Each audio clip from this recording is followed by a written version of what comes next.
Alright, what's up, family? Welcome to Plant-Based Homestead Prepper, where we make prepping fun. So I'm in a little early this morning because I got some drive time, and we're going to do another Lowe's run. While we're in Lowe's, we're going to pick up some paint, some things that I'm going to need to go over here to do a job. And I got to be honest with you guys. I got to be honest. I don't know what's next. We're slam dab in the middle of a pandemic. This morning, they just released the highest unemployment claim numbers at 6.6 million. The president is recalling, I heard some ungodly number of, and Queenie had told me this yesterday, and I didn't believe her. But I heard it for myself. The president is recalling like up to 1 million armed forces members. What? Now I'm pretty sure I am out of that recall area. They probably wouldn't want me at this point anyway. Way too opinionated. And plus I need I need at least two rank advancements in order to go by. I was messing with Jumper this morning. I was acting like I was reading the email. Department of Defense, 2 Petty Officer, 2nd Class Surface Warfare Specialist, Chappelle, your presence is requested to report to duty no later than 3 April 2020, no later than 000100 hour. I was messing with her. Oh goodness. I said they couldn't pay me enough money to get back on one of them ships. Then I said, well, if they promote me to chief or senior, then I said, nah, senior, I'll take senior chief, and then they can they can promote me. I wouldn't take any amount of money right now to get back on one of them boats, or even do some. And see, my billet was 9545, which is military police. So I'm sure they recall in that position. I am very sure. God, I gotta do better with my eating. I know my blood pressure has crept back up because I've been eating just, when you change your habits. And plus, normally I go to the chiropractor, and I didn't go this week. My water intake is down, and I know it's from the total life change that we're experiencing right now, which is fine. It is what it is. But learn from my mistakes and learn from my examples to what not to do, because what you don't want to do, you don't want to gain a bunch of weight while you're on lockdown. You don't want to change your health drastically, and if so, you want to change it for the better. So, like I say all the time, water. This is the drink of champions. I'm probably going to have to do like a 4 to 7 day fat water fast to get my body back where it needs to be. Not something I want to do. Not something I'm looking forward to doing. Especially now. It's better when I fast. It's better when I fast that I'm out and about and my mind is occupied the whole entire time. It seems to help me. Matter of fact, when I did my 42-day fast, it was very beneficial that I had things to do every day. So, but yeah, I can definitely feel my body changing. I didn't get on the scales in the last couple of days, but I know last time I got on there, I gained like 3-4 pounds, and I can feel it. I can definitely feel it. So I'm gonna have to do probably at least a 3-day of straight water just to correct and detox the things I put in. I've been eating a lot of processed foods. For example, and somebody just joined the family. It's like, hey, can you do some meal prep, meal preps for us since you're plant-based? I was like, sure. And hell, I could have done it last night. I didn't even think about it because Jennifer made. Everything we normally eat is plant-based, but we had an awesome dinner last night. Jennifer made a huge salad. It was kale, spinach, carrots, red peppers, yellow peppers, orange peppers, cucumbers, and celery. And I used the goddess dressing from Trader Joe. And I had bought her several dresses. I don't know which one she used. But we did that yesterday, and then she had fixed spaghetti, which was, it was on fire. It looked like she had sauteed some peppers just to give the sauce a little more of a filling, like getting full filling. Does that make sense? Anyway, she did that, and then her sauce was amazing. I mean, that's the best sauce I think I've ever tasted. But I was trying to get her to mix the sauce and the marinara together, but she has this thing stuck in her head that you can't use marinara on spaghetti. And she's like, I'm like, well, why not? It's like it's a different, I don't know if she said a different texture, whatever. She wouldn't combine the two. So the sauce she made was, I mean, it was enough for 2 servings, 3. No, I had a lot of servings last night. I don't know how many servings I had, but it was probably 3 plus the salad. I ate pretty big last night. What else? So that that's what we did last night for dinner,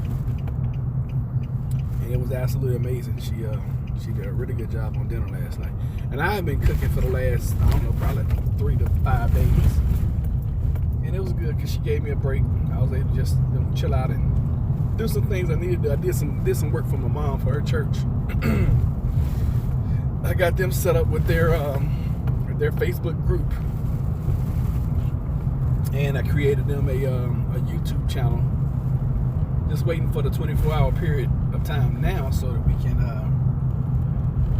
I can hook them up so they can stream on both platforms, because they hadn't had church for the past probably 3 or 4 weeks since since the country's been on this lockdown. So I was like, you know what? What do you need help with? And she's like, I need help with this. And I was like, all right, no problem. So I just took it a step further.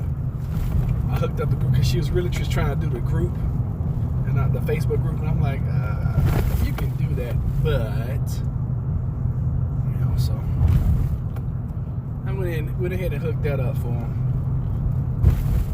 It's the least I can do, especially when you have knowledge. Knowledge, y'all know knowledge is power. And I'm a sharer. I don't try to charge people everything. I used to try to charge people for everything and make a buck here and make a buck there, but especially now, it's not all about the buck. It's all about keeping people connected. Because we are humans. We need that connection. And because we need that connection, technology now is amazing. I can only imagine people who went through pandemics in the past, the Black Death, the Asian flu, they didn't have any technology. So first of all, people just started dropping dead and they didn't even know what was happening. At least we have, modern technology and knowledge to know what is going on. So that's number 1. And then number 2, can you imagine them when they finally get the decree that, hey, lock in, stay locked in, stay away from people, blah blah blah blah blah. Can you imagine how boring that had to be? I mean, all they had was each other. They may have had some playing cards. They might have had a Bible, and that's if anybody could read it. And they had their chores. And back then it was probably easier for people back then to stay away from each other, because everybody, well, I don't know, people that lived in the cities, they were right on top of each other.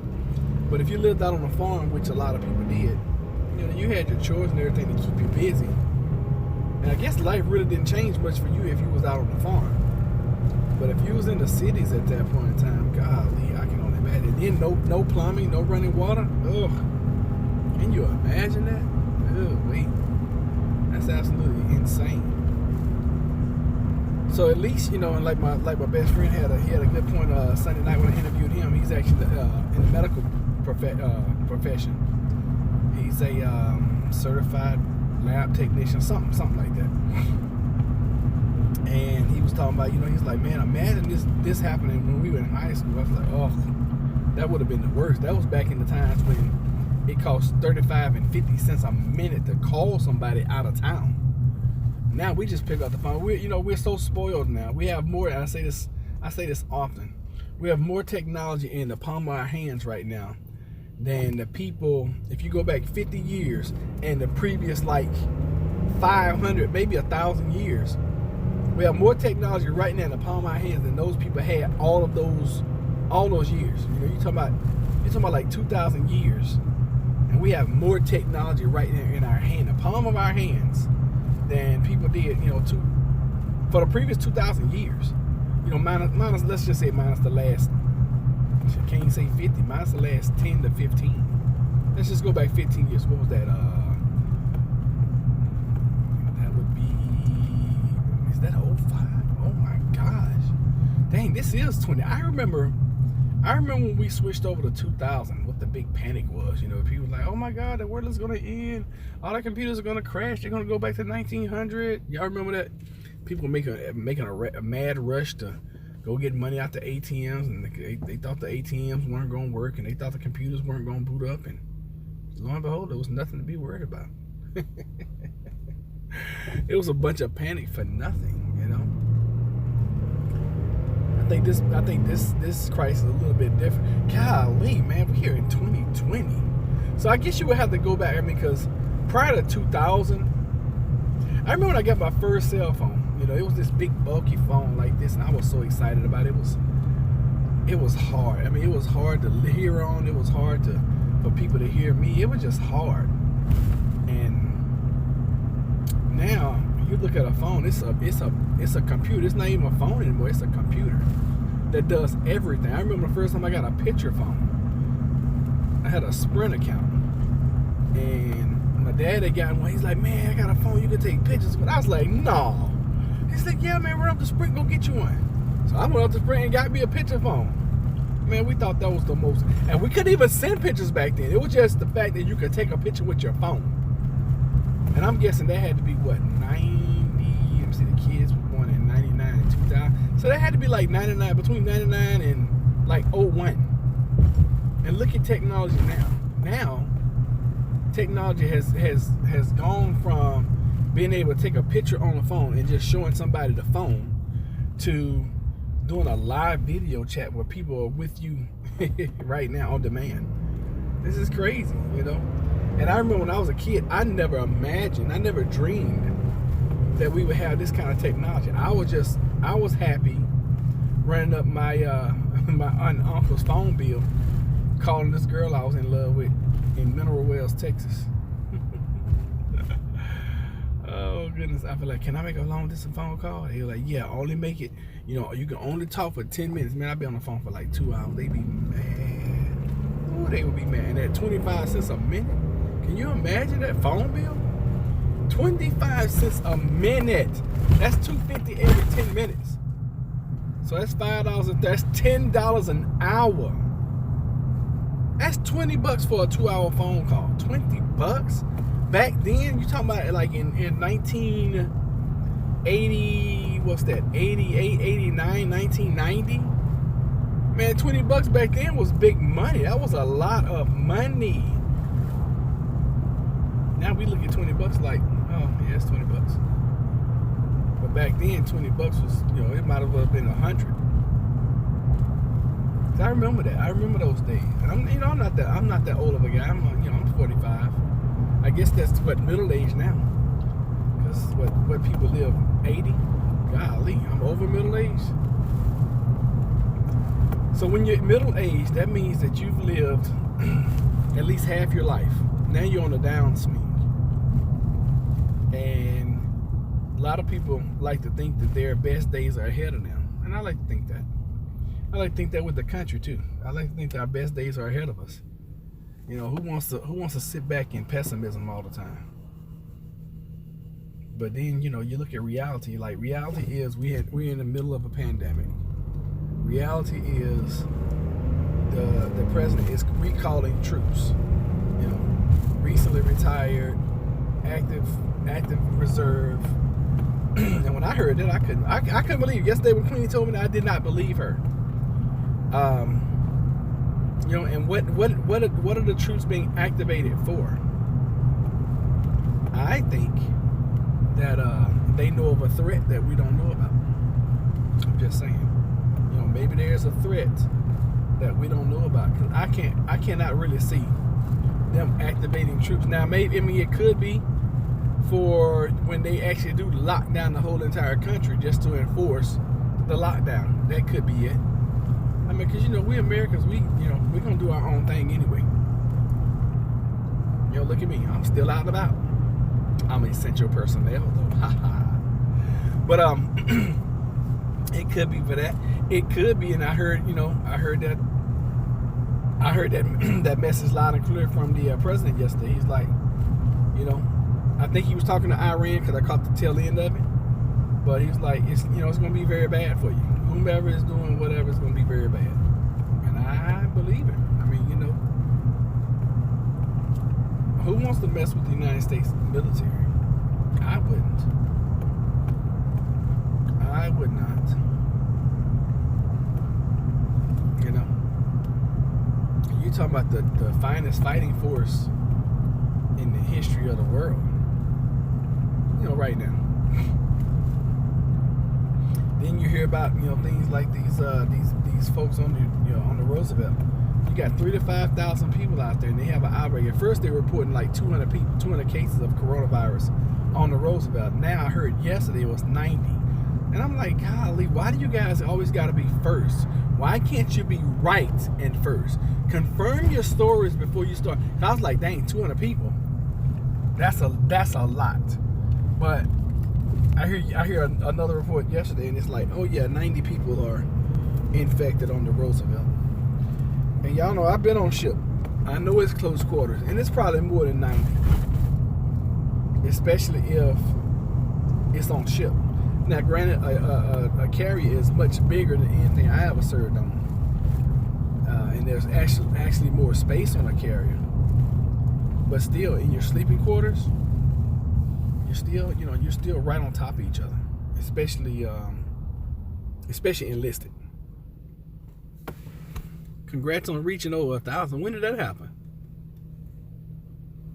I checked this morning, it was on at 850, and then I looked at another, so it was like 900. Now you saying that? Now, are you telling me that when you came in, it was 1,000 people on this channel? That would be awesome if that's true. But I'm not getting my hopes up, because I've noticed my numbers will do this. They'll go up, and then they come down, and they go. It's like the stock market. My numbers on this channel are just like the stock market. Bloop, bloop, bloop, bloop. So I hope you're right. I really, truly do. That would be exciting, because I've been trying for doggone almost a year now to go over 1,000. Then I just got to the point I was like, whatever. I'm just going to do whatever on this channel. But then, you know, channel family members are like, hey, we need you during this crisis. We need you. We need your calm voice. We need you to, you know, calm us down. So we need 2 lives a day. And I'm like, good gracious. Can I just do a video and post it and then do a live later on? Because doing 2 lives, I mean, it's really kind of daggum. I mean, check out this doggone house on the other side before I came over here, but I forgot. I'll get them before I get them. So, what's next? I don't know. I mean, like we were talking yesterday, this is the perfect time to strike a country if if it's your enemy. You know, you want to kick them while they're down. But I don't think that's the wisest thing to do with the United States. We have too many resources, especially military resources. You don't want to attack where you don't get any kind of military repercussions during this time. If you do, you're gonna be in sad shape, sad trouble. So we shall see. And I know I came in early this morning, and folks are used to me coming in at 10 o'clock, and nobody's here. So I guess what I'll do, I'll end this one, and then we'll come back right at 10 so we can talk to the rest of the family. All right, thank y'all for watching. Take care.